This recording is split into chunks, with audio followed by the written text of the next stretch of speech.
मांडणीचे जे काही दोन शब्द सांगत आहेत ते तुम्ही शांतचित्ताने एका वेळाशी मांडणं करण्याचे.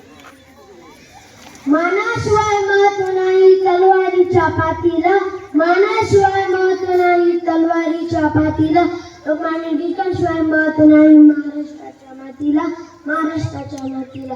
लोकमान्य टिळकांचा जन्म 23 जुलै 1856 रोजी रत्नागिरी जिल्ह्यातील चिखली या गावी झाला. त्यांचे पूर्ण नाव बाळ गंगाधर टिळक असे होते. त्यांच्या वडिलांचे नाव गंगाधर व आईचे नाव पार्वतीबाई असे होते. टिळक लहानपणापासूनच हुशार व कुशल बुद्धीचे होते.